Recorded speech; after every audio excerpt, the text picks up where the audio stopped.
3월 14일 현지 시간에 의학연구소, 동물연구소, 중국의학아카데미, 북경의과대학 및 캐피탈 메디칼 대학교와 제휴한 베이징 안센병원의 연구팀은 사전 인쇄된 웹사이트 바이오아르카이브에서 최신 연구 신종 코로나 바이러스에 감염된 붉은 원숭이를 온라인으로 발표했습니다. 이 논문에서는 비인간 영장류 모델을 사용한 결과 회복 후 재감염은 일어나지 않을 것이라고 발표했습니다. 연구팀은 이 연구 결과에 따르면 최초의 신종 코로나 바이러스 감염이 후속 누출되더라도 재감염은 일어나지 않을 것이며 이는 질병의 예후와 백신 설계의 중요한 기준이 될 거라고 보고했습니다.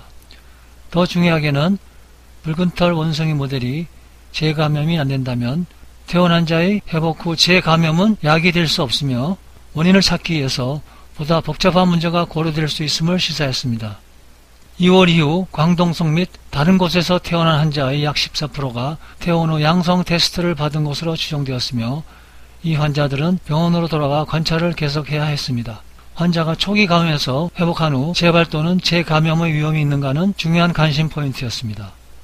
해당 논문의 저자는 중국의학과학아카데미의 의료실험 동물연구소의 신추안입니다. 그는 국무원의 병리학 전문가이며 연구소의 신경퇴행성 질환 연구 그룹 책임자이며 비교의학의 학문을 개척했습니다. 연구팀은 이 중요한 문제를 해결하기 위해 4마리의 성인 붉은털 원숭이를 사용했습니다. 4마리 원숭이에게 기도를 통해 50% 감염된 조직구의 신종 코로나 바이러스를 접종하였고 연구팀은 체중, 체온, 샘플링 등 혈청, 코, 인두, 항문, 면봉 등 모든 주요 조직 데이터를 수집하였습니다. 초기 감염 후 4마리 원숭이 중 3마리는 200 내지 400g 범위의 체중 감소를 나타냈지만 4마리 원숭이 모두에서 직장 온도의 변화는 관찰되지 않았습니다. 비강 및 인두 면봉의 바이러스 부화는 감염 후 3일 후에 최고의 수준에 도달한 후 자연적으로 감소했습니다.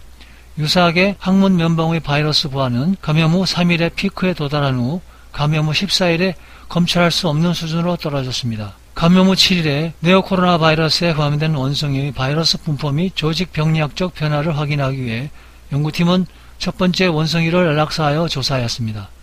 원숭이 코, 인두, 폐, 장, 척수, 심장, 골격근 및 방광에서 신종 코로나 바이러스가 발견되었습니다. 병변은 주로 폐에서 발생하여 경증 내지 중간 정도의 간질성 폐렴, 특히 두껍게 된 폐중격과 폐포의 대식세포의 축적, 폐포 상피세포의 변성, 염증성 세포의 침윤을 보여주었습니다. 또한 감염 7일 후에 흉부 방사선 사진은 우추 상부엽에서 상이한 정도의 국소 침윤을 보여주었고 나머지 3마리 원숭이 종 추적 조사 결과 특이적 항체 수준은 감염 후 3일 및 7일에 비교하여 감염 후 14일, 21일 및 28일에 유의하게 증가함을 보여주었습니다. 초기 감염 후 28일에 나머지 3마리 원숭이 체중, 직장 온도, 비인두 및 항문 면봉 바이러스 부화, 흉부 엑스선을 관찰함으로써 연구팀은 나머지 3마리가 초기 신종 코로나 바이러스의 감염으로부터 이미 회복되었다고 생각했습니다. 이것은 회복 환자에 대한 현재 임상퇴원 평가 기준과 유사했습니다.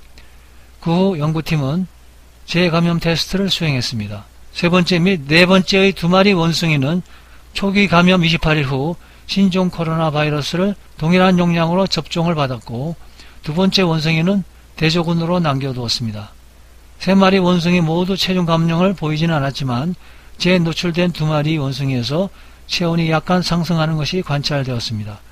그러나 새로운 코로나 바이러스에 재노출된 후 비인두 및 항문 면봉의 바이러스 부화는 음성이었습니다.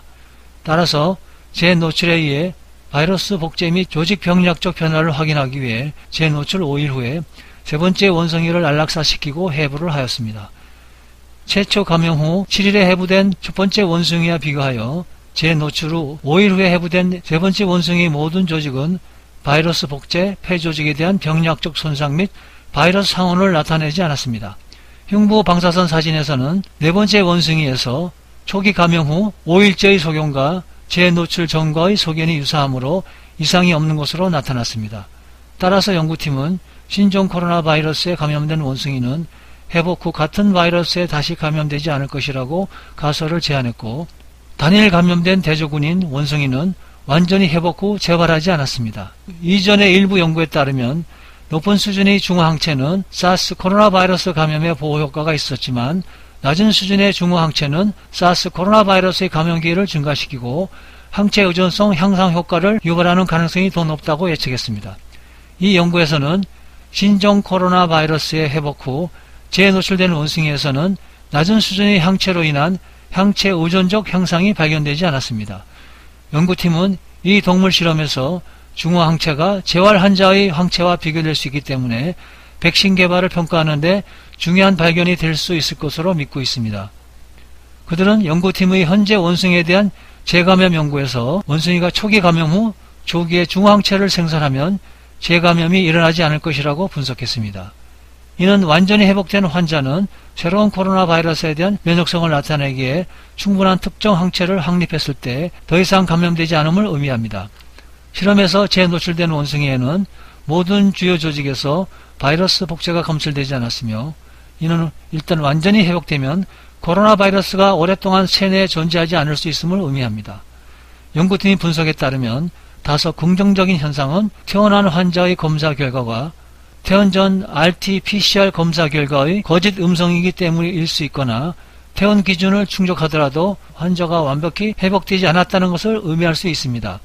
따라서 진단기술의 개선, 항체 모니터링 및 더 하부 호흡기 샘플 검출은 새로운 코로나 바이러스의 감염을 치료하는 열쇠라고 말하고 있습니다.